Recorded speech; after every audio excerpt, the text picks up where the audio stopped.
welcome to WCTV Annual Organization Night. We welcome all of you tonight. Tonight is a special night. It's Organization Night, part of Membership Week at WCTV. Membership Month is September, and during this special week, too, we invite members to come in and enjoy seeing some of our live programs. We're having Youth Night tomorrow night. We had a special program on Monday. Last night was Sports Night. Tonight is Organization Night. We really encourage people in the community to join as members here. Our memberships allow residents to take classes and workshops at WCTV, learn to use professional cameras and digital editing equipment. We do have a media lab, and there's lots of exciting things you can do producing programs here. Memberships are, for senior citizens and students, are only $10 a year. Individuals are $15 a year. Families are $25 a year, and organizations are only $50 a year. So we do encourage people to join, and tonight we have a lot of organizations here who will talk about the wonderful resources they offer to the community. I'd like to introduce first a co-host for this evening, Jim Buckley, and we will also be joining Sandra Curtin, who is also a co-host for this evening's program. Thank you for joining us. Thank you, Donna. Okay, here's what's going to happen this evening. As Donna said, organizations and clubs are here to solicit your help and your membership. These are the clubs and organizations that make Wilmington what it is today, a great town. If you've ever been to a 4th of July celebration, you see all these clubs down there and organizations working as they do throughout the year. What's happening with clubs is the youth of today are not joining clubs. What we need today from you and tonight is to get the youth to get involved in these clubs so that they can become, they will remain viable clubs. So with that being said, we have our first group tonight who Donna's going to, who Sandra Curtin is going to introduce. Sorry. Yes, thanks very much, Jim. Today, my first guests are from Friendship Lodge, Phil Nowlin and Jim Manuel, and I'd like to welcome them to this. Phil is going to give us a little rundown of Friendship Lodge, a little explanation of what goes on in that big white building. Yeah, it's a beautiful building, too. Yeah. Friendship Lodge is we're a member of the ancient Freemasons of Massachusetts, and we were constituted in 1901, and we've had our meetings in that building since 1901, and we still do today. It's between the two fire stations, the old one and the new one, or between Rotary Park and the old fire station on 32 Church Street. We've updated, Freemasonry has updated their system in the state of Massachusetts, where we are looking for younger people to join.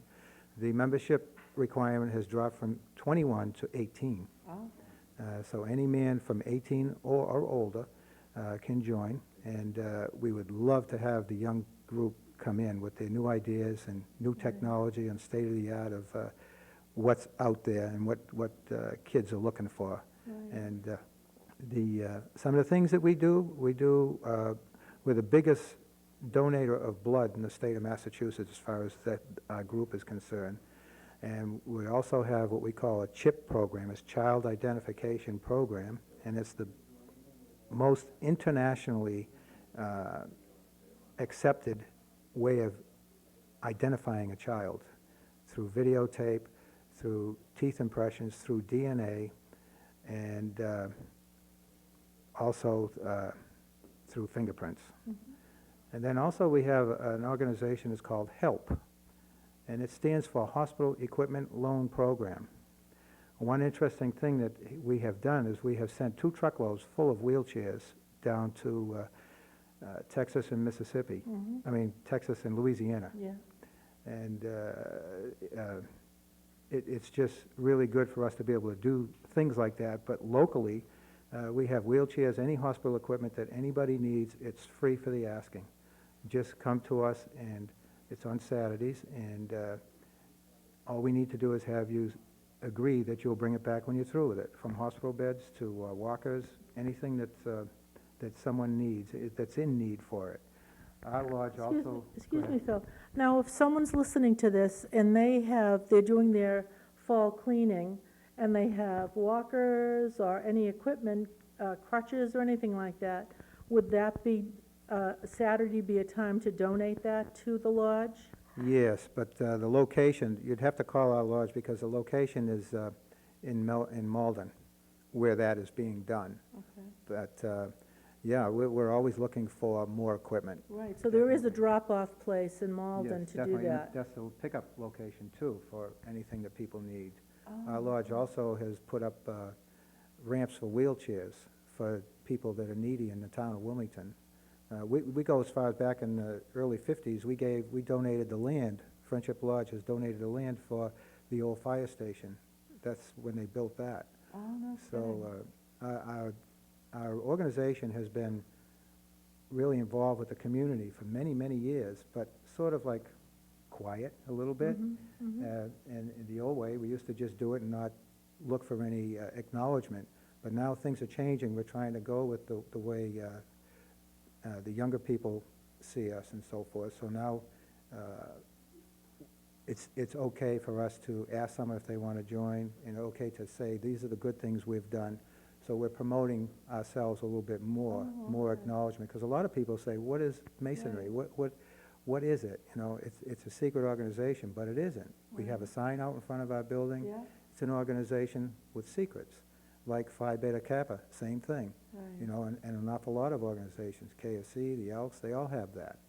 So it's just, we've been very silent for many, many years. So by changing this approach, people will get to know more about us.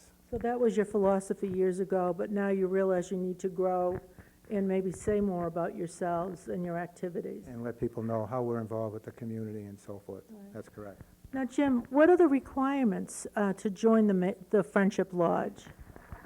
The requirements are, the major requirement is that one have a belief in a supreme being. Other than that, there really is no individual requirement. As well as being 18 years or older. Yeah, well, 18, that's changed. Right. And a man. Have to be a man. Oh. I was just There going to are- fill out my application. There are offshoots, though. There's, for the ladies, for the young girls, there's Rainbow. And then for the ladies, there's Eastern Star. For the young boys, there's Demolay, if you've heard of Demolay. Yes, yeah. And that's the beginning into Masonry. And then from the Masons, there's the Shriners. I'm sure you've heard of the Shriners. We're in the parade. Absolutely. Every parade yeah. is one of the biggest part of the whole parade all the time. Always is. And we also have York Rite, the Scottish Rite, and they all do different things. They all do different parts. Uh-huh. We have the Shriners Burns Hospital in Boston, and we have the Shriners Orthopedic Hospital in Springfield. Probably the Burns Hospital is the one that's the most popular. Everybody knows that, probably the most of everything that you do. It's the most, It is. not promoted, but you hear about it all the time because of problems with people with fire, you True, know. but if you have a child that's born with spina bifida or something like that, in comes the Shrine Orthopedic Hospital. Oh, And there's, I think, 21 orthopedic hospitals and 3 burns hospitals in America. And the Masons raise over $2 million a day to be able to run these hospitals and do other things for children. Everything is for the children. yeah, And, yeah. and there's no billing department in these hospitals. Interesting, very interesting. Jim, what would you say to someone to encourage them to join the Masons? What do you like best?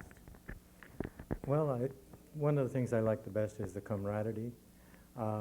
And having been a teacher for 40 years, usually you only have a conversation with people in your own trade, teaching. Right. And when you go to a Masonic meeting, there are people there from all different fields. And so you don't sit around talking about your field, you talk about other things.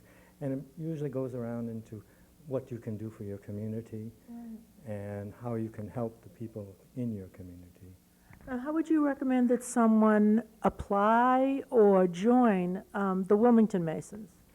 All you have to do is contact any of the Masons. In fact, one of the easiest way to contact one of the Masons is usually you'll find on Monday evening around 7 o'clock, there's a group of Masons down at the hall, and they're playing whist and having a good time. And so if you dropped in at that particular time, between 7 and about 8:30, you'd find some Masons there, and you could talk to them about Masonry and have an opportunity to fill out an application. Now, is there a regular scheduled meeting that you attend? Our lodge meets on the third Wednesday of every month, with the except of July and August, Okay. And what time would that be? at 6:30. July and August, we're closed so that everyone can be with their family during the summer hours. Right. It sounds so nice. I knew that that was a Mason Hall, and I knew that different groups rented it, but I wasn't sure really what the Masons did in town, besides the Shriners. Now, how do you become a Shriner? Well, you have to be a Mason first, and then after you become a Mason, third-degree Mason is what they call a Master Mason. Then after that, you can go into the other bodies, like the Shrine or York Rite or Scottish Rite and so forth. And they all have their different, we have the Scottish Rite Learning Center for Children. That's for children with dyslexia. And we teach them how to work with their dyslexia, because it'll be with them all their life. Phil, what do you like best about being a Mason? Helping people out and being involved with all our members, and just doing good for the children. It's doing a CHIP program. So you've heard of the CHIP program. We've done it at the new fire station last year. Yes, yeah, And it's just such a good feeling to help children, yeah. because they're our future. Absolutely. Well, it sounds wonderful, and anybody out there who's 18 and a male, you're welcome to come down to the Mason Hall and meet with them and ask them questions and see if it's something you're interested in doing. Thank you very much, Phil. Good to see you again. Nice to see you. Phil actually was on the board of directors for many years of WCTV and was a president of the board of WCTV as well. So this is a reunion for us. Yeah. Thank you, Jim. Nice to meet you. Okay, Jim Buckley will take it over. Thank you, Sandra. I have with me from the Friends of the Library, Jim LeMay, who is the president. Jim, tell us about your organization. Well, the Friends of the Wilmington Memorial Library is a volunteer nonprofit organization. We're a 501c3 organization, so your contributions or membership dues are tax deductible, which is my favorite perk. We support the library either through volunteer services or financial support to support either programs or resources that are not in the library's budget. For instance, we pay for the media Dropbox, so you can return DVDs or VCR tapes off hours, something along those lines. We paid for a number of different card tables to be used in children's and teens programs. We recently purchased a pair of speakers so that when the library puts on a movie such as Empire Falls, which was the Wilmington Reads book. I read that one. That movie was actually shown at the library, I believe, last night. The speakers basically make it so that everybody in the room can hear something. And the larger attended programs also, the speakers help out for the speaker being able to reach the back of the room without having to shout and strain their voice. So we support the library in terms of adding to the collection, providing equipment, or providing for staff education seminars, something along those lines, basically to enhance the library's usage for all town residents. Okay. What type, obviously you need money to support these endeavors. What type of fundraisers do you have, and do you have any that are coming up in the foreseeable future? Well, our general membership dues provide ongoing support to our to the library, and usually our largest annual fundraiser is the book sale, which is usually held in the spring. We do that once a year. Friends, if you join as a friend, you can go on a preview night for Thursday night and basically glean the best copies. Not that all the books aren't Right. fantastic, but you can get, great deals, hardcover books, I think it's $2 and paperbacks 50 cents, something along those lines. So membership dues do provide an ongoing component. The book sale is one of our fundraisers. This last year we did a booth at the 4th of July where we sold yogurt parfaits and water. That was a fundraiser as well. Currently, we have a membership drive going on where we're trying to raise our membership. Currently, we have about 400 members, 400 households that are members of the Friends of the Library, and we're trying to reach 1,000 by June of 2006. You may have received a letter in the mail from me asking you to join the Friends, if you aren't currently a friend. Basically, our membership dues are $5 for a senior student, all the way up to $250 for like a lifetime family membership, something along those lines. Okay, so is there can anybody join, obviously male, female, is there an age limit or No age students? limit, absolutely anybody can join. Okay, when do you meet and what's the commitment if you do join? Well, basically, there isn't a commitment if you do join. You can be as involved as you want to be. If you want to volunteer for different committees, we certainly welcome that. If you want to volunteer to help with the book sale, to help with fundraisers, to help with membership, if you have suggestions in terms of how to improve the library, different programs, both one of the main things that we support is the summer reading program for kids. There are children's programs that are going on all the time, adult programs we sponsor. Just some of the upcoming programs that the Friends are sponsoring. The Art of Pastel Workshop, that's October 5th. David Cruz presenting a slideshow on the building of 128. The Friends is sponsoring that. And Alfred Watson is having a workshop, is having a program called Inspiration. I think he's, Justin Locke, author Real Men Don't Rehearse. He's going to provide insight in terms of the inner workings of a symphony orchestra, something along those lines. So, those are all programs that the Friends support. You don't have to be, you don't have to volunteer or help out with any of the programs, something along those lines. We'd like you to become a member basically to help support the library in its operation, enhance its services to the community. And if you want to volunteer for other services, we certainly welcome that as well. Okay, I know I go out walking every night, I walk by the library, and it seems like every night there was like an open mic night, and I almost stopped and I was going to sing a few tunes, but I kept walking. Lucky for you. Yeah. Well, that's one of the other programs that the speakers actually help out with, is the open mic night. They really do a lot of great programs over at the library, both for, Time for Twos, the reading programs, teen programs. I know on, this Friday, there's a Read and Feeds discussion group on the book Eldest, which is the sequel to Aragon. I haven't read that yet, but I expect that to be Wilton. I think that's at 3:30. Basically, all the programs are on the library's website at wilmlibrary.org. There's a link there where you can get a schedule of the programs that are coming up for whatever your age or interest may be. Okay. But there certainly is a lot going on at the library on a daily basis. I can see that. Right. Okay, who should, I know we all got letters, but for those who didn't, who should we contact and if we want to join your organization? Or Sure, there are a number of different ways to join. You can stop by the library and pick up a Friends brochure. They're blue. They're at the checkout desk, and there's an application on the back which you can either drop off there or you can mail in, or you can go online at wilmlibrary.org, and there's a link to the Friends, and you can print out a membership application there as well, and you can just mail that in with your dues, and we'd be happy to have you. Okay, did I miss anything? The only thing I'd like to mention is that, with the talk of the new library happening. Yeah, I want to talk about that too, but is there anything about the Friends of the Library that you'd like to add, or is that? Just one other thing, maybe some of you may have seen the Friends of the Library float in the 275th parade. I just would like to thank Jeff Surratt. Jeff Surratt, nice, he's my neighbor, nice Shady kid, Lane yeah. Studios for all this great work on the float. Super. Okay, let's talk about the new library. Where are we? What has to happen next? People ask me, is it the town meeting first? Despite all the publicity that you put out, Well, it still doesn't.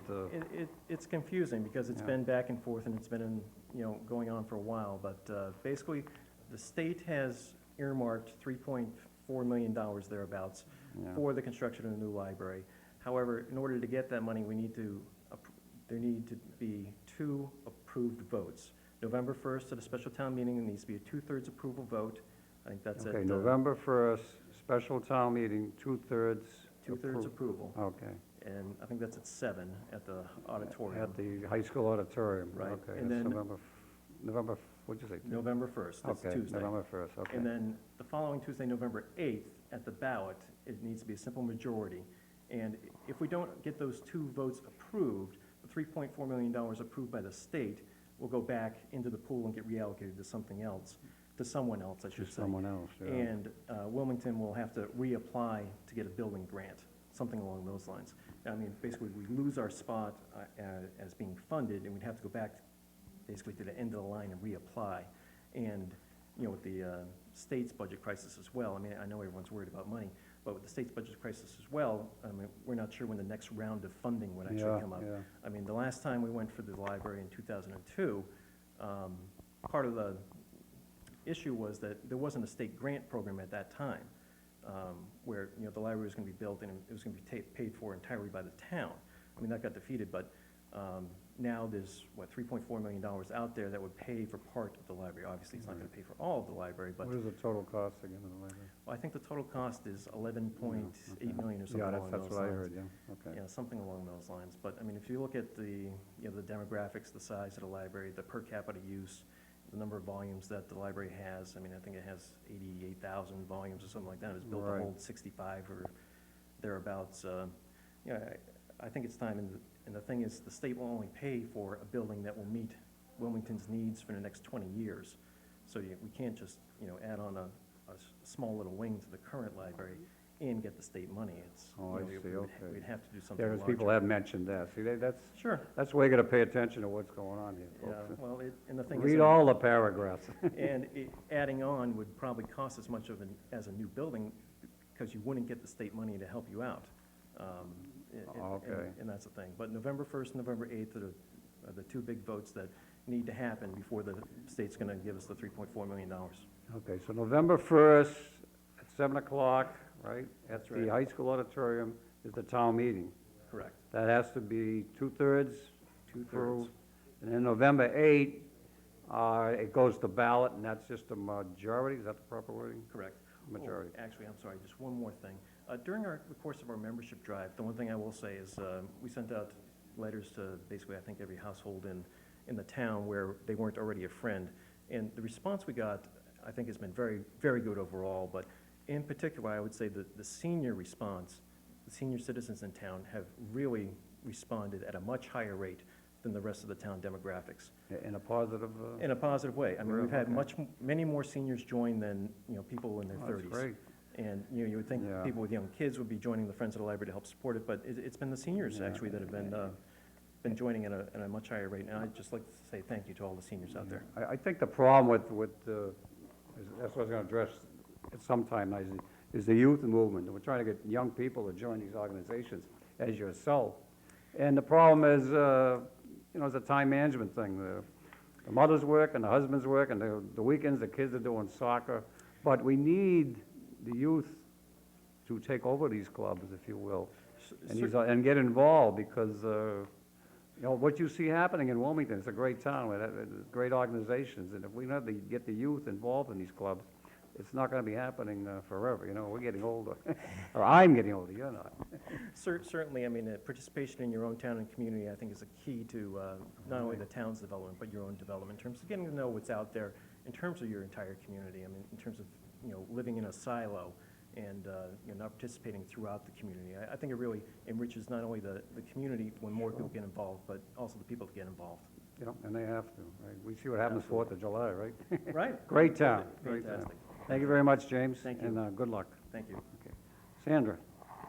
Well, right now, I'm standing with Scott Garant, and Scott's going to multitask here. He's involved in 2 groups. In the Wilmington Youth Soccer, he's vice president, and at the 4th of July Committee, he is chairman. Correct. So, just for my own personal prejudice, I'm going to go to the 4th of July Committee first. That's fine. Because I was telling you earlier, we never leave town the week of 4th of July. It is the greatest event. It's New England at its best. And I get goosebumps right now just talking about it. Well, I appreciate that, and there are many people, unfortunately, in the same boat, that they plan their summer vacations around that week. Absolutely, That's part of what makes it special. yeah. What would you like to tell us about the 4th of July Committee? Well, the committee is, it's actually a nonprofit corporation. It's not part of the town.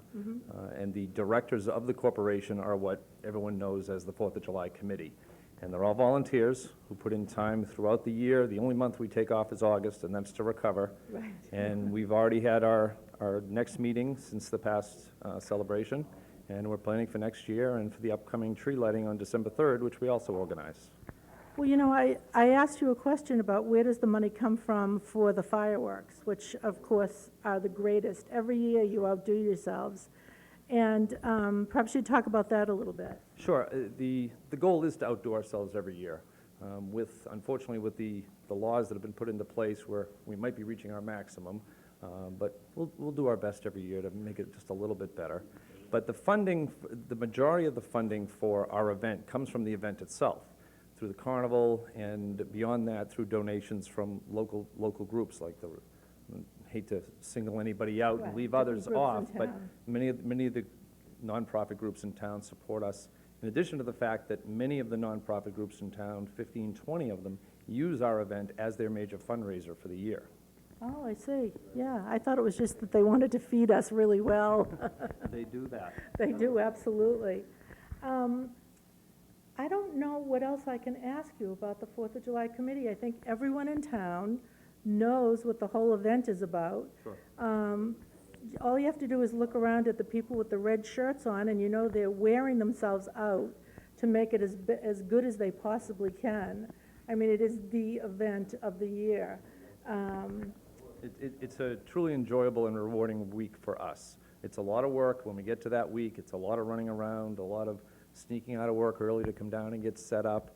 But to see the looks on the little kids' faces when the characters come out, or to see friends meet each other who haven't seen each other in a couple of years, who've been away at college or moved out of town and came back for the event, that's what makes it all worthwhile. Absolutely. It is the tops.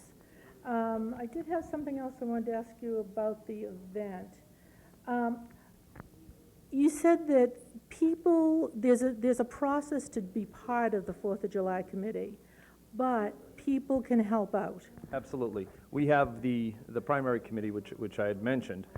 We also maintain a subcommittee, which is folks who'd like to come down that week and help out. And anyone's welcome to approach us and see there's plenty of things that have to be done that week, whether it's helping with the characters or setting up for concerts or any of those events, moving sawhorses. To become a member of the committee, we require that you go through a full year. That way you know what you're getting into before you up. I can see you're getting into a lot also. I think it's interesting, if you had asked anybody else in town, where are you when the fireworks go off on the 4th of July? Some people would say, well, I don't know, we might be here or we might go there. We know exactly where we sit. We know who we sit with, where our chairs and our blankets are located. I mean, it's a yearly tradition that I'm sure is true of all families in Wilmington. Okay, let's go on to the youth soccer. Yes, yeah. Okay, so now, Scott, as the vice president of youth soccer, what would you like to say to us? Well, Wilmington Youth Soccer is a very large, very active program. We have about 1,400 children in Wilmington that participate in the 3 programs that we have. We have the travel program, which starts in the 3rd grade and goes all the way through seniors in high school, where kids play in the Middlesex League against other towns. We have the in-town program, which starts with the little folks in kindergarten and goes through the 8th grade, where they play against other Wilmington children. And we also maintain a TOPS program, which is the outreach program for soccer, which is for disabled children. Oh, I didn't realize the TOPS program. How long has that been in effect? It's been a few years. It's been certainly since I've been involved in youth soccer. And Ed Shelley, who's a man in town, runs it very, very well. He's dedicated to the kids, does a wonderful job. And we have many, many high school kids, upwards of 20 to 30, who come each Saturday to volunteer to help with the players in that program. Now, what's the season? When does it start? When does it end? Some would say it never ends. Well, it especially if start- you're in a traveling group. Yeah. Correct. It usually starts the Saturday after Labor Day in the fall, and then runs until first, second Saturday in November, depending upon whether we've had any rainouts or anything. And then it'll start again the first Saturday in April and run through early June, where the Middlesex League has its Commissioners' Cup, or hopefully some of our more successful teams go out to UMass Amherst for the state tournament. So there's two seasons with soccer. Right, so it does apparently seem endless for the parents that are driving the kids back and forth. It can. Carpooling always works. Yep. I found carpooling worked fine. Absolutely. And it's wonderful to sit there on a Saturday and don't have any task to do, chat with all the other parents, watch the kids have a wonderful time on the field, watch all the colorful shirts. It's just a wonderful thing. So now we're after Labor Day. So can kids still join right now, or would they have to wait till April? Well, it would be difficult at this point to come in and play in the fall. You certainly could contact us through our website if you're interested in playing in the Wilmington League, the in-town league. Our travel teams, the tryouts are held in June, and teams are selected for the entire following year. So the team will stay together for the fall and the following spring. So kids, unless they were new to town, or had decided that, I changed my mind, I want to play travel soccer, Right. could put their names in and contact us, but at this point, there's no guarantees from a travel standpoint. Okay. But certainly, if there's someone interested in joining the TOPS program, that's always available, and if they're interested in joining an in-town team at this point, I'd suggest they contact us. Okay. Now, you've mentioned the word contact for the different groups. Yes. You said you had a website. Is that for all the three groups? It is. Okay, so what's your website? That's wilmingtonyouthsoccer.org. Easy to remember. I have it right here, Wilmington Youth Soccer, so All it's the easy to contact- remember. All the contact information is there. If you have a child who wants to play in town, there's an in-town contact, 3 of them actually, and there's contacts for, the whole board's listed there with their email addresses. Okay, great. Is there anything else you'd like to say about the youth soccer? Because I'd like to go back to 4th of July again, but let's talk about the youth soccer. Well, from a volunteer standpoint, and that's what this week is about, we couldn't survive or even exist without the parents that come and volunteer as coaches. We have over 200 parents that volunteer to coach teams. We have presently 41 travel teams. Once the spring hits and the kindergarten kids start playing, we'll have nearly 90 in-town teams. That's a lot of coaches. We have our concession stand that's run every Saturday by the board, but it's staffed by parents who come down and volunteer an hour or two when they can, and we couldn't do it without them. Right. And how much does it cost to join?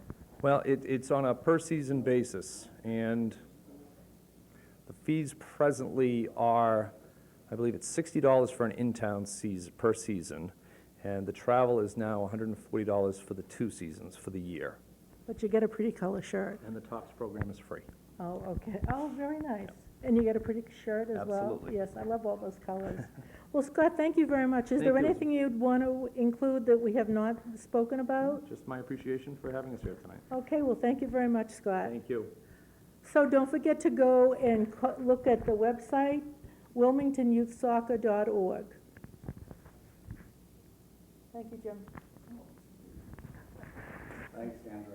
I have with me from the Tewksbury Special Education on my, well, both of my left over here, I have Lisa Pucha and Dawn Brenner, right? You got that right. Tell us about your group. We are a parent advisory council in Tewksbury.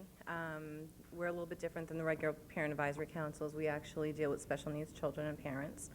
And we do not have a designated school. We actually are what's considered an umbrella pack, which is that we oversee all the schools in Tewksbury. And we come together once every other month. The parents come together. We discuss issues within the town, how to improve our special education department. We work closely with the superintendent, the special ed department, and the school committee to better serve the parents and children in Tewksbury. And what we do is we have speakers that come into town. Last week, we had a basic rights speaker in there. Tomorrow night, on the 29th, we have autism rights, a speaker coming to the high school library from 7 to 9 p.m. So they'll be informing us on all rights specifically for autistic children. We have a large population in Tewksbury of autistic children, and so the speaker will be there. And then we have a fundraiser coming up in October 22nd at Livingston Park. It's a 5K walk. We're having a DJ. We have a lot of free food. We have tons of vendors and crafters coming out. We hope to raise a lot of money so we can send some of our parents to educational forums, trainings to advocate for their child. They have trainings for specific types of behavioral issues that a lot of children have these days. So we want to raise some funds for that. When is that, what is the date on that again? It's October 22nd. It's at Livingston Park in Tewksbury. It's from 8 a.m. to 2 p.m. We have people signing up to walk, and you'll receive a sweatshirt. First annual Family Striding to Help Families Walk for the Tewksbury Special Education Pack. And we have a lot of vendors coming out. We have Party Light, Tupperware, Avon, Discovery Toys. Then we have a lot of crafters that'll be out there too, as well as a bake table, a raffle table, free food. Free food for family. Free food for the family, so it's gonna be a lot of fun. That sounds like a lot of fun and for a good cause. For those who don't know, Livingston Street is the one right after the Tewksbury Country Club. Just take a right and it's down there about a half mile on the left. Are you looking for members, or how does your, that's what I'm trying to, Well, we have, we're actually looking for surrounding towns for their support. Wilmington, like other towns around here, have a special education pack. We really urge parents to become a part of that. It's a really great opportunity to get to know the people in your town, your school committee, and to make things happen where you can actually change procedures that happen within your school department, get more supports for your children within the school system. So not only Tewksbury, we support a lot of the other towns around here. Dawn and I have actually worked with an agency called Lifelinks in Chelmsford. And it's an agency through the Department of Mental Retardation, and we have formed a Central Mass Regional PAC. We get together quarterly, and we discuss special education issues throughout Massachusetts and how we as special education parents and advisory councils, such as Tewksbury, can make improvements within, our school systems. So, It's also a great place for parents to get together with other parents whose children have the same issues. to network. To network, like, I have triplets, my 2 boys have autism, Lisa has 4 kids, one of her daughters has autism. I didn't know about a lot of programs and things until I met Lisa. She showed me a lot of different things. If you have a child with ADHD, you can network with another parent and learn some maybe different therapies or stuff to Supports help your that they're children. using, Yeah, things of that supports. nature. And it's nice just to sit there and talk to somebody who knows what you're going through and all the issues that you're dealing with on a day-to-day basis. right, and you have a common bond there, right? Exactly. Okay, so who should they contact? They can contact Dawn and myself. My number is 978-851-2724. Dawn is 978. 657-5248. And we also have a website. It's tewksburyspedpac.org, all one word. And again, we're looking for people to participate on a walk. We're looking for volunteers. We really could use the financial support because we're really running low in finances. And again, the finances that we're getting, or I should say the profits that we get in from this walk, are going to go to support programming for special education children within Tewksbury. We actually just formed the first special education soccer in Tewksbury. We've been plastered all over the papers. We're really proud of that. Yes. And we're looking to take some of this money and create different programming for children, like if we have children in wheelchairs, we want to maybe promote a bocce club or things of that nature. Right. And we also want to be able to have parents become more aware of their rights as parents with special needs children and what they can get for their child. As well as themselves. So, these funds are going towards a great cause, and we're looking for the support. Wilmington's been wonderful, and that's why we're here trying to promote it through Wilmington as well. Okay, super. Give me the date and the time, and again. It's October 22nd at Livingston Street Park in Tewksbury. It's right off Main Street. You take the right in front of the country club. It's from 8 a.m. to 2 p.m. Again, we're going to have a lot of vendors and crafters out there. We have free food, bake Masons. table, raffle table. The Masons, I forgot, are doing a fingerprinting and picture ID program. Safety program for the kids there. We're going to have a DJ, my husband actually. We'll be doing a lot of There you go. games with the kids. So it should be a lot of fun, and it's the Tewksbury football playoffs as well. So if you want to watch some football, get some food, Free do a little food and shopping. Yeah, that whole area is pretty active down there. It goes crazy. There you go. And the address again, or not the website, the email address. Our email address? Yeah, well, Well, our website Contact, your is, website, excuse it's Tewksbury Spedpac, SPEDPAC.org. Or you can call Dawn and I, we can mail you out a form, and we're also doing registration on that day as well. Again, if you register that day, it's going to be an $18 registration, and you do receive a free sweatshirt with that. well, that's great. Is there anything else you'd like to add, or did I miss something? I think you pretty much I covered think everything. so. Right now, we got a lot of programs going on. You can contact us. Again, my number is 978-657-5248. Lisa's is 978-851-2724. We have a lot of workshops coming up. We have an MCAS for children with special needs in November. We have another fundraiser coming up next year. We're trying to do more of a parent fundraiser where the parents can kind of have a night out to themselves without the children. We also have another basic right workshop coming up in March of next year as well. So, we urge the communities to take, part in our workshops, and we in turn will take part in theirs. We want to really spread the word that, we're not just special education parents in one town. We do affect other communities, and we want to be able to network. We've been working closely with Bill Ricca, Right. and they have been wonderful, absolutely wonderful working with us. Yeah. So we have a lot of parents going to their workshops, they're coming to ours, and it's just working out great, so, The whole program sounds great. yeah. Okay, Lisa, Dawn, thank you very much, and Thank you for having us. and good luck. Thank you. Thank you very much. Bye-bye.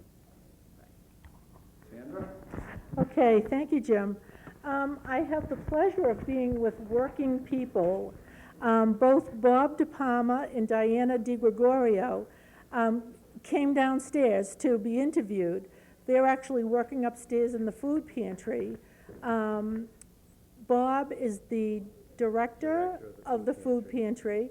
Diana works for the food pantry and is the president of the community fund. So we'll talk about a whole bunch of different things as we go along. But they want you to know definitely that they came down here from working upstairs. When did the food pantry get started? In January of 1992. Oh, so it's been around 13 years? Yeah, we saw a need for that at that time, and we thought when I first started it, Jim Hatchie and myself got we were with the community fund at that time, and we saw the need for this, so we both worked on it to develop it. At that time, we thought 2 years, probably that's all we'll need it for, and now it looks like the food pantry will be needed for quite a while. The economy isn't picking up at this level, so there's still a need for it.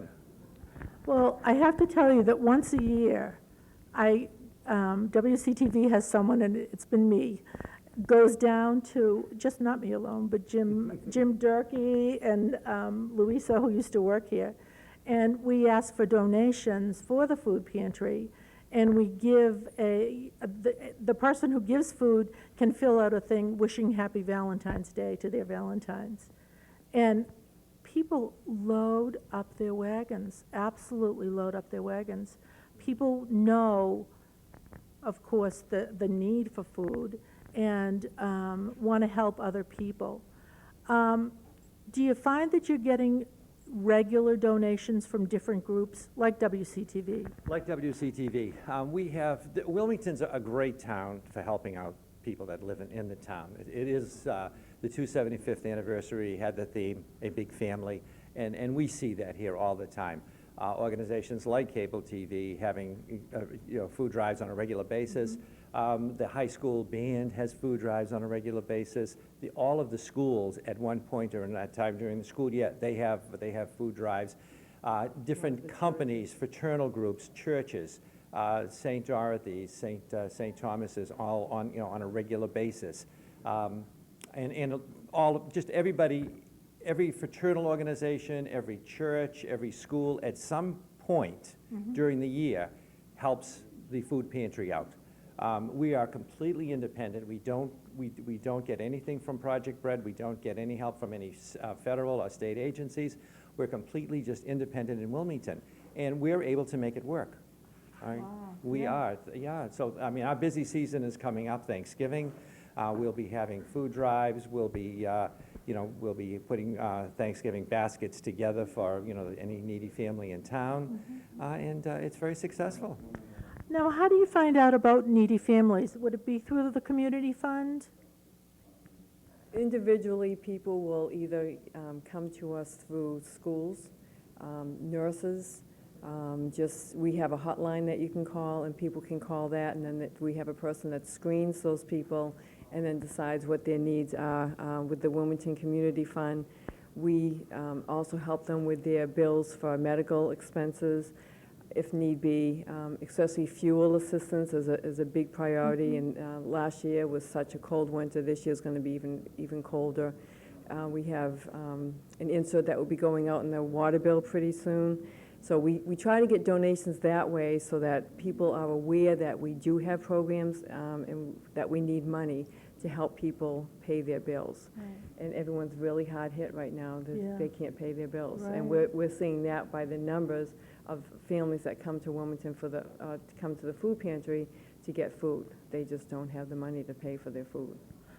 So on that insert in the bill, there will also be the phone number to contact the community fund and the food pantry? It's Yes. the same phone number. Mhm. Oh, it's the same number? The same phone number will get you in touch. The food pantry is a part of the community fund, Okay, so okay, we all work together. right. So if you want to donate food, let's start with that. If you want to donate food as an individual, or you have a group that hasn't done that in the past, what would you do? All right, if an individual wants to make a donation of food, there's several drop-off places that if you, we have a basket at Market Basket, at Lucci's, and at the library. So any of those places, you could leave the food, leave the food there. We're open on Saturday mornings, right here in the Swain School, from 10 to 12 to accept donations. If somebody has a conflict with those schedules and those places, they could call the phone number 978-658-7425, and we'll make arrangements to either pick up the food or work out a schedule. Okay, so we're saying food in general, but I believe you're talking about canned food and packaged food. What about perishable food? Well, perishable foods would obviously have to come right to the food pantry. So that would be one of those situations where you would probably call that number or come down to us on a Saturday from 10 to 12. We are equipped to handle just about any type of food that's donated. We have 2 freezers and 2 refrigerators. So we can accommodate any donation. Right, so we're getting close to Thanksgiving, and if someone wanted to buy a turkey for themselves and a turkey for someone else, show up on a Saturday between 10 and 12, and they could donate that turkey. Correct, right. And sometimes people just want to make a cash donation because that's more convenient for them. And what we do with cash donations at the food pantry, we will buy food items that we like to distribute. So we try to have orange juice and hot dogs or hamburger to give out every time that we're open. And we buy that with cash donations that are made to us. Right. Yes, I know when we're over at Demoulas, we get cash donations as well, and as well as the food donations. What does the community fund do? I think basically you ran down all the things that you do, perhaps in a little bit more detail.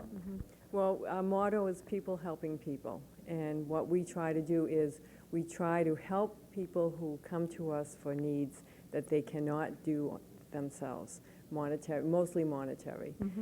So we will address different issues when they arise. We try to get different organizations in town. There are some people who have donated time to help if somebody needs to have things built or help with any kind of services that maybe they can't do. Try to help them find fuel assistance, get in touch with the right contacts with with organizations that can help them with their medical bills, that can help them with their electrical bills and with fuel assistance. So how would someone donate money to the community fund? We have a P.O. box. It's 147 in Wilmington, Mass. And you can make the check out to Wilmington Community Fund. Excellent. It is a tax-deductible donation. Okay. And especially with this, it has been, the last couple of years have been tough. And we're probably not going to see too much of an upswing very soon.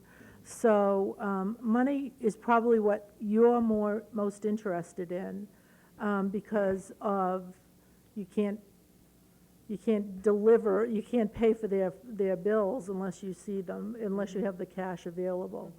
On the other hand, Bob, I know when WCTV does the food drive at Demoulas, we give out a list and we call you and ask you, what do you need right now? So can people call the food pantry and say, what are you really in need of at this particular moment?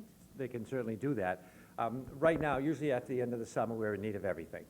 Our stock usually depletes down, which is good because then we have to be very careful of dates and outdated items. So this way we know that everything that we have now is on its way out, and all the stuff that's coming in now will be new. So we know that it'll be, as fresh as possible. So this is a good time of the year to make donations as we start. And I wanted also to mention that on the Wilmington Community Fund, everybody there is a volunteer. So that if you donate $1, $1 is going to where you think it's going to help other people. There's no paid salaried people at all. Everybody is volunteered. Mentioning foods that you would need on a regular basis, what would you say are like the most popular items? I always think of pasta and peanut butter. I was thinking of lobster, but that's okay. Pasta, peanut butter, the staples, baked beans, tuna fish. Some of the things that we get an awful lot of, all right, and usually we have a surplus of is like canned soup. And that's apparently a nice, easy thing to get. We get an awful lot of that.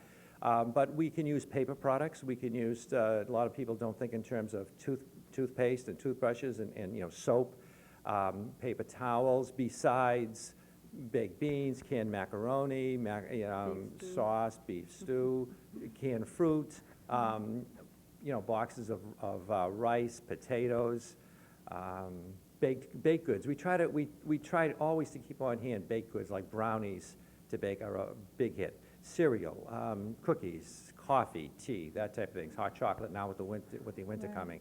So those are the items that we'd like to Honestly, I never thought of the paper goods or soap or dishwashing liquid or any of those things.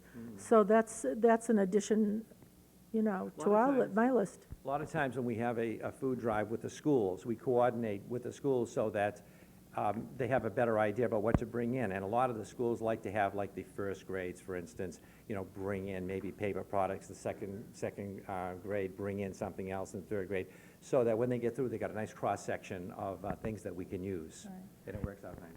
But it sounds like you've never really had an overabundance, that what you have goes and you pretty much need to refill. Well, we do sometimes get a surplus. We'll get a surplus of canned beans and, as I said before, soup. Sometimes when that happens, there's a soup kitchen in Lawrence that we'll help out. We sort of keep in mind that, hungry is hungry, whether you're hungry in Wilmington or you're hungry in Lawrence. So rather than have a surplus of food sit on our shelves and go out of date, we will move it on to needier places, not at the detriment of Wilmington's residents, of course, because that's who people want to help out when they make these donations.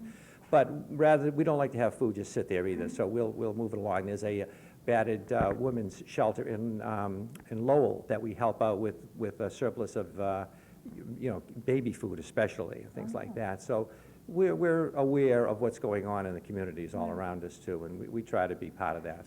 So baby food is also something that you would need. These are categories that I'm not really familiar with. We don't have a lot of small children, but yes, there are some. Okay. There are some, yeah.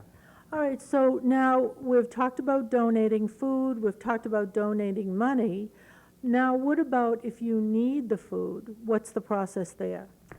All right, you can call that number that I mentioned before, 658-7425. And we will, there's a recording on that phone number that will give you the hours that we're open. You come down, we have a very one-page application form for you to fill out, basically determining a need and determining that you are a Wilmington resident. And then we take it from there. If you're eligible, then we'll process it right there. Okay. But what are the hours? All right, the hours, we're open the second and fourth Wednesday of the month from 7 o'clock until 8:30. Okay. So the second and fourth Wednesday. Wednesday, from 7 o'clock to 8:30. 7 to 8:30. Okay.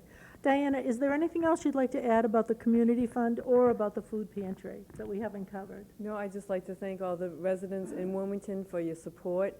Monetary, if people pass away also, we have memorial funds, and a lot of people donate money in the name of someone who has passed away. A lot of the local businesses they donate pizza. Most of the restaurants in town will give us a pizza on the nights that we're open, so everyone walks out of here with a meal for that night for pizza. So I want to thank all the local restaurants and, in Thank you. general, all the residents in Wilmington who's made the food pantry and helped their fellow residents with their bills. And I really appreciate everything that everyone does and all the volunteers that help us during the year also. Excellent. Bob, do you want to add anything? No, I'm glad you you mentioned about the pizzas, because I forgot about that. We get pizzas from every pizza shop in town, and they're glad to do it. When we pick up the pizzas, they usually say thank you. They're thanking us. Yeah, yeah. That's the attitude. It's wonderful. But thank you for mentioning that. I'm glad you did. Excellent. And I personally know that both Diana and Bob are volunteers on more than one occasion, on more than one committee. So I thank them for their services as well. Jim? Thank you, Sandra. I have with me from the Tewksbury Wilmington Elks, Harry Z. Are you the president, Harry? I'm a current president this year, and it's Harry C. S.E. C. Harry, tell us about your organization. Well, the Tewksbury Wilmington Elks motto is that they want to help people who are less fortunate than you and I. We've been, since 1958, we were organized, and we've been serving the communities of both Tewksbury and Wilmington for 47 years now. The national order, their mission statement can be summarized by saying that the Benevolent and Protective Order of Elks serves the people in the community through benevolent programs, thus going to their motto that Elks care, Elks share. When do you meet and where? Let's talk about that. Well, the meetings are the first and third Wednesdays of the month, and we meet on 77 South Street in Tewksbury, Mass. And the meetings are closed to members only, so you have to become a member to go to those meetings, and the meetings start at 7:30 in the evening.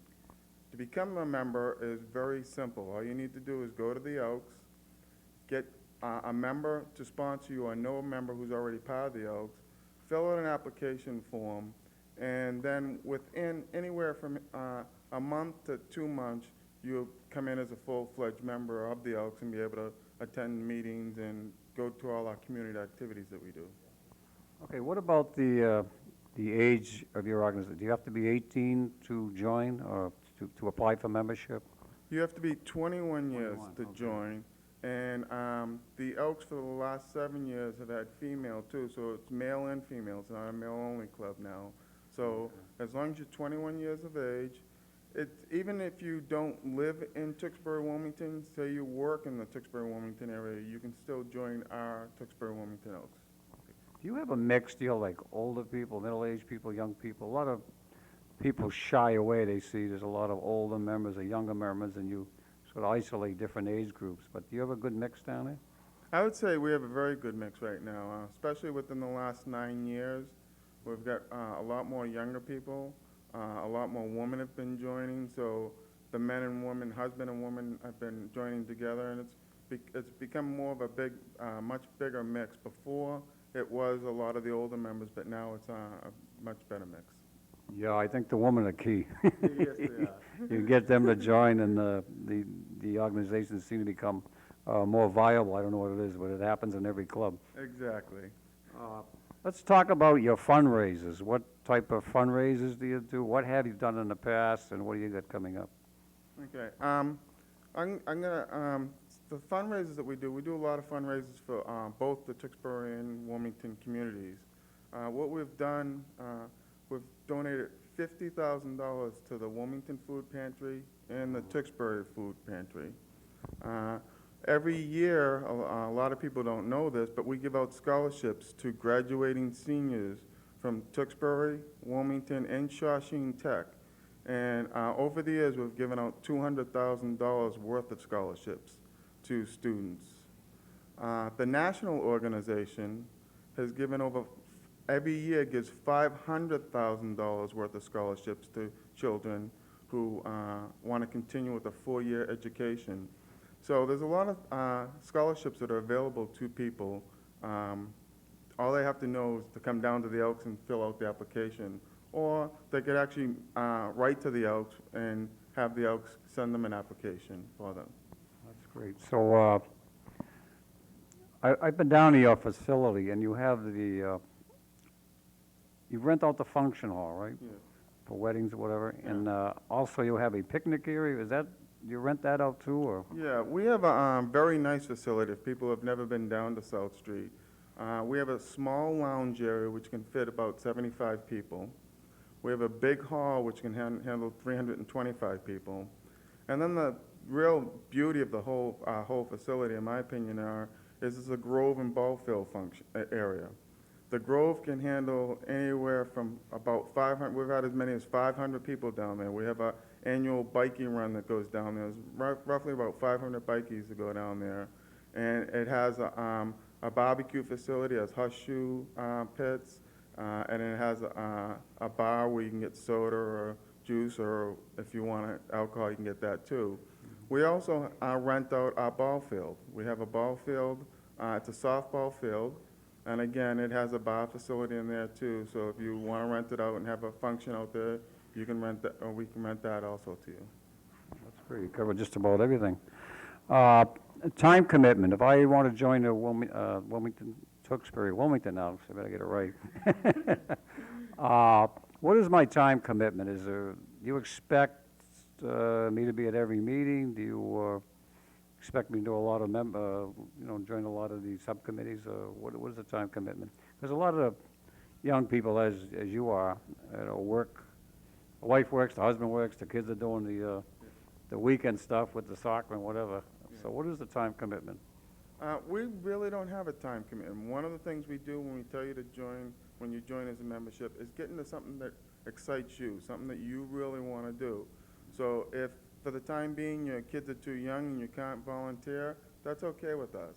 If later on you decide your kids want to do the soccer shoot, which we have for kids all the way from age 6 to age 14, you can help out in that activity. We have a basketball hoop shoot that goes all the way to the Nationals, and the winners of the Nationals get recognized in the Springfield Hall of Fame, and the Basketball Hall of Fame in Springfield, excuse me. So if you want to get involved in that, you can. So whatever excites you is what your involvement needs to be. We don't pressure you to be involved in anything. It's totally up to you on how much time you want to commit. You said if you want to join, you can stop by the facility. Is there somebody is there a website or email or something you can contact? Yes, there is a website. It's www.elks2070.com. And on that website, there's an inquiry button. If you go on that inquiry button, it will send mail directly to someone who will respond to your mail and get you whatever you need. Okay, that's great. Is there anything else you got in your list here that we missed, or you want to take a quick look at that? Yeah. The other thing that the Elks does, and I mentioned it briefly, is we support all youth activity programs in both the Tewksbury and Wilmington town. So we also help out with Make-A-Wish and other charitable organizations. Whenever they come and they need the hall or something like that, we try to help them out as much as we can. Just recently, we've had the natural disasters of the hurricanes. The National Elks has committed to give $1 million to victims of those hurricanes. Our particular lodge just recently gave a $2,000 donation to help out with that, starting with that fund. The other thing that we have is every year we run an Americanism and a drug awareness program. And that goes through the 4th and 8th grade of both Tewksbury and Wilmington school systems. And the winners of those contests come to the Elks, and we honor them, and we give them U.S. savings bonds as congratulations for those particular programs that we put on. Excuse me. The thing that we just started last year, and we're going to be continuing from now on, is every 3rd grader, both in Tewksbury and Wilmington last year, we gave them their own personal dictionary. It had, in the front cover, it had their own personal name on it, the date we donated it to them and everything. And we figured with all the budget cuts that are going on in the schools now, that particular dictionary we bought, they could keep through the whole elementary school and have with them wherever they go. That's great. Well, thank you very much, Harry, and you got a lot going on there, a busy man. Thank you very much. Thank you very much.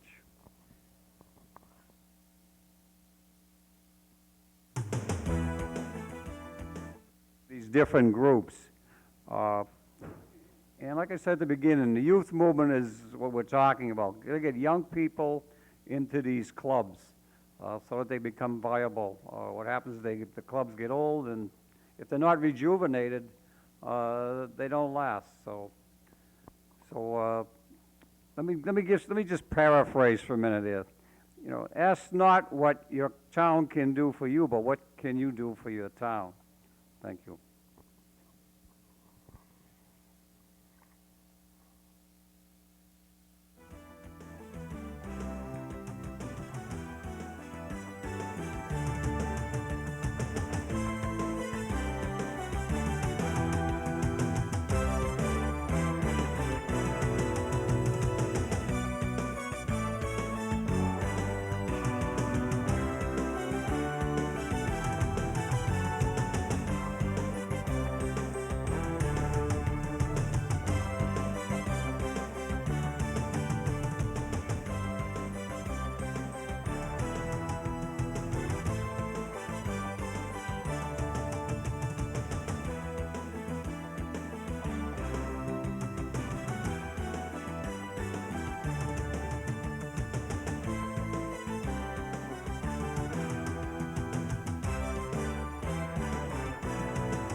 welcome back. Our next guest is Chris Eckelkamp from PAC 136 Cub Scouts. Welcome, Chris. Hi, thank you very much. I appreciate it.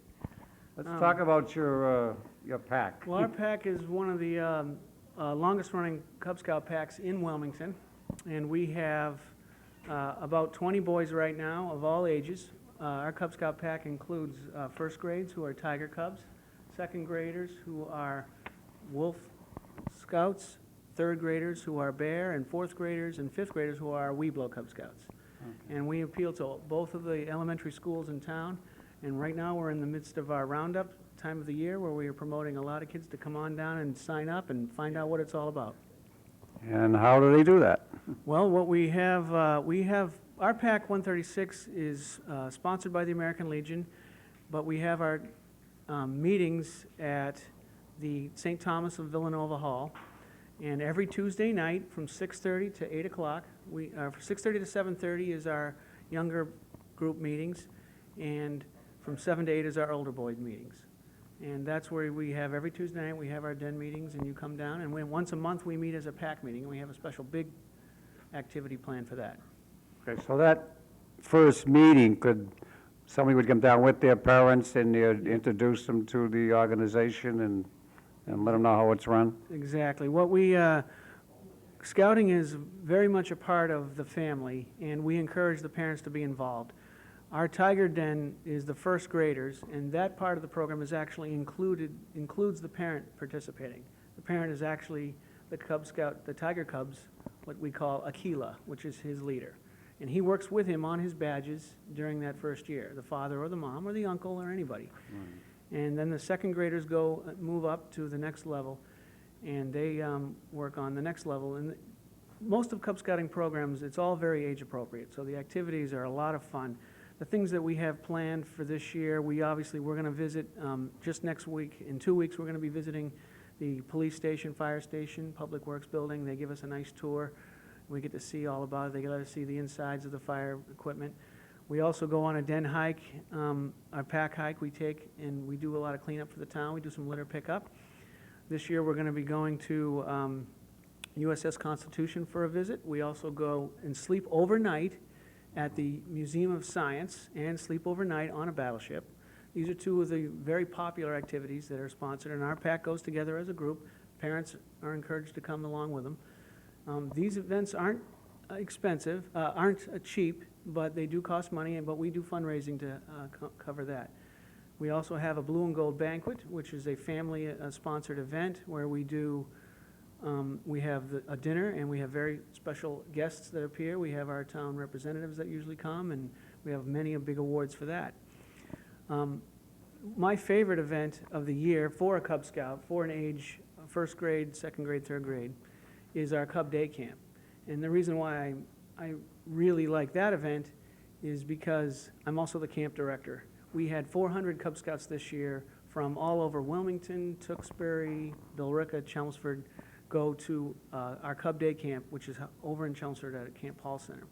It was a fantastic program. It's like a year-long Cub Scouting program crammed into 1 week, and it is a lot of fun, and we really encourage our kids to do that. And our PAC, especially PAC 136, gets assigned right away because that's my PAC. That's great.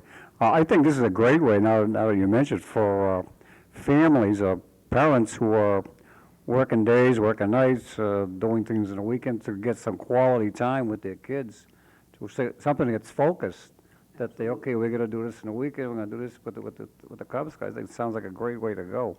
It's definitely an opportunity to break away from, all the things you have to do. The philosophy of Cub Scouting is so important that we teach God and country. And that's just what our country needs right now, is to have that kind of thing. And that's why I'm very proud to have the boys that we do have, and I do look forward to seeing more Cub Scouts come down and sign up. It is a fantastic program, and it complements karate, it complements soccer, it complements the other town activities, which my kids are all involved as well. Cub Scouting is a year-round program, really, but we focus in from October to June, and we have activities every month. Something happens inside, outside, and we do tend to focus on activities that are part of respect for God and other people's beliefs, and of course for our country. We're very patriotic, and being part of the American Legion also helps us there because we do a lot for the community in that regard. We do flag burning ceremonies, which are important and understanding. A lot of respect for the flag, learning how to fold the flag is one of the kids' things that they learn the first year, right off the bat. So kids learn discipline, they learn the secret Cub Scout handshake and the Cub Scout sign and all the things that make them part of a group, wearing a uniform, earning badges, becoming an awesome kid in the community. And we really Well, listening to you, I can see how important scouting is. I mean, we could talk for hours about problems in this country, but let's focus on the Cub Scouts. Okay, you mentioned fundraisers. What type of fundraisers, and do you have any that are coming up in the near future? Our fundraiser, the biggest fundraiser that we're kicking off this month is our popcorn sales. As everyone knows, Girl Scouts sell Girl Scout cookies. Cub Scouts sell popcorn, and we're very big on that. You should be seeing us around town selling popcorn. It's very quality. It's very good tasting popcorn. There's many styles. There's chocolate covered. There's light buttered. There's all the good stuff.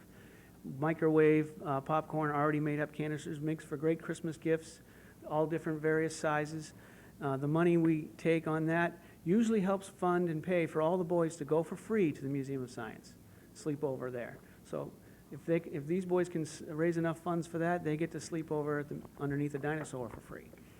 And the other fundraiser we do is a bowl-a-thon, and we also we go over to the Woburn Bowl-a-Drome, and we just have lots of bowling for pins, and they have a lot of fun doing that, and that raises us another bunch of money. We also have a booth at the 4th of July, too. We work with our Boy Scout troop on that as well. That's a great way to go. I mean, with your children is, here you get to go out with your kids, you spend quality time with them, you get back to basics where we should in this country, and it sounds really great. It's a very good program, and I thank you for the time to come down here and talk about Cub Scouting. It's something that I believe in. I'm a product of the program, and my kids are going to be in it, and I would welcome all the boys in town to be part of any Cub Scout pack, but especially we'd like to see a Pack 136. We're very active in our community. We're very active in the Memorial Day Parade. We're right up front with the rest of the group, and we teach a lot of good, important things. As much as they learn in the school, in our great school system, we get them even further along in the community with Cub Scouting. Thank you very much. Thank you very much. Sandra? I'd like to welcome Walter Collings. Walter's here to represent Camp 40 Acres. It's one of the things that he volunteers for, although I have to say it's just one of the things you volunteer for. You probably don't remember recognizing him at the parade, but he was up on the top of the man lift videotaping the parade. So when you look at the videos of the parade, which should be coming out shortly, you'll notice that the shots that come from up tree height are from Walter. Now, Walter, let's get to Camp 40 Acres. What's Camp 40 Acres? If you didn't know and you just came to Wilmington, where is it and what is it about? Okay, Camp 40 Acres is 40 acres of land that is attached to, but not a part of, the Wilmington Town Forest. So it's unique in that respect, in that you can camp at Camp 40 Acres and then take a walk through the woods. You can go to the highest point in Wilmington, which is the water tower. On a clear day, you can see right into Boston, and further, actually. It's a nonprofit organization, and we have all sorts of activities up there. Do you want to talk about it in age groups? Well, it's amazing that scouting was before me, because scouting is a big part of Camp 40 Acres. Scout troops, not only from Wilmington, but from Andover and other surrounding towns, utilize the facility. We have winter camping. I'm proud to say my son, his Eagle project was putting water stations at Camp 40 Acres, so we have water 250 feet out into the woods. We have lean-tos. There's a ropes course up there Camp 40 Acres sponsors the local schools, Wilmington schools, for outdoor adventure every year for the last few years. And it's quite a place. We have a new caretaker's cabin. It's actually a pretty nice house. We had a big work party up there this past Saturday. The president, Rick Barry, couldn't be here tonight. He needed some time off, and he's down in Costa Rica for a couple of days to relax. I can't blame him. So this is kind of ad lib on me coming in. I just want to advertise Camp 40 Acres. It's at the end of Andover Street. If you follow Andover Street up to the Andover line, you'll see a rustic sign on the left, Camp 40 Acres. And Andover Street is off of Route 125. that is correct. Right. Andover Street starts before 125, but if you came 125 and took a left on Andover Street and followed it literally just about to the end, when you come to the Andover-Wilmington line, Camp 40 Acres is on the left. If you just wanted to go there and use the ropes or camp there, can you just do that, or do you have to get permission to do that? Well, you would call ahead, and the camp is open. The camp is open for camping year-round. The water wouldn't be on during the winter months, naturally, because your pipes would freeze and so Right. forth. But the water is crystal clear, deep well spring water. Is it We have a website, I'm sorry. Oh, okay. The website is www.camp40acres.org. That's CAMP 40ACRES.org. Okay. And you could find out a lot of information on that. Right. One of our new board members, Ben DeGennaro, has been working on that, and that's a great accomplishment for sure. Oh, yeah. Ben is also a graduate of Wilmington High School. That he is. Yes, Yeah, I know that. Yeah, he's well-versed in computerese, as they say. Right, yeah. What do you like best there? The thing that is unique about Camp 40 Acres, again, is that it's attached to the town forest. So you can go to Camp 40 Acres and camp out, and there's plenty of we have trails all through the camp, but you can also utilize the town forest. And when you drive up the road, when you take this left off of Andover Street and you start driving in, you're in New Hampshire. You know, it's just a real nice place to go. And it's not just for groups. If let's say a family likes to camp, well, especially in this time when gas is up around $3 a gallon, Right. you can make reservations. You can go up there and camp for the night, for the weekend, whatever. And it's like you've driven all the way to New Hampshire, but you're right here in Wilmington. Yeah, excellent. Do a lot of people, I'm trying to think of what the device is, snowshoe around there in the wintertime and use the cross-country skis? Cross-country skiing and snowshoeing is big in the wintertime. Like I said, we have winter camping. Usually the scouts are involved in that. They have winter campouts. And during the wintertime, the road in the past has not been all that accessible, but there's always improvements being made. Right. This new facility for the caretakers is also going to have handicapped accessible men's and ladies' rooms. We have a new system up there to handle as far as the water and the flush Excellent. toilets, et cetera. And there's lean-tos, so if someone wants to camp out and they want to be under the stars but not right under the stars, they Right, can right. utilize the lean-tos. Yeah, excellent. Just a very nice place. We have a Yeah. big, what is the word? It's a big area where it could accommodate probably 50 people easily. There's tables and chairs under there where they could Like sit. a grove area, yeah. Exactly, but Yeah. it's a covered area. Get a big campfire going and just a nice time. Nice time nearby, if you Yeah. like the outdoors. Well, I think you're making a very good point about the gasoline, that you really don't have to go far for snowshoeing or cross-country skiing or for camping. It's right here in our Well- own backyard, literally. The way I figure it, for people that live in Wilmington, if their car got 15 miles to the gallon, their transportation costs could very well be $3 to $5 to go there, maybe shoot down to the Sunrise Market and grab something, some goodies, and go back up there, and it would still be only a gallon or two of gas. A very good sell, a very good sell. Thank you very much, Walter. Thank you. So www.camp4040acres.org. If you want to learn more about Camp 40 Acres, I think Walter made it very appealing, and hopefully there'll be some more people looking into that website. I'm going to join Jim Buckley right now. Right, we'll meet in the middle.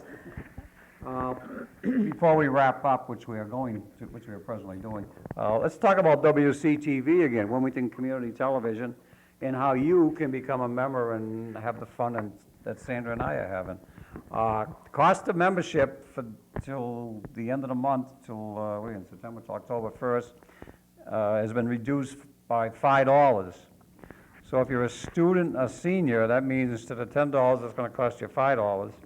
If you're an individual, instead of 15, it's going to cost you 10. Did I say that right?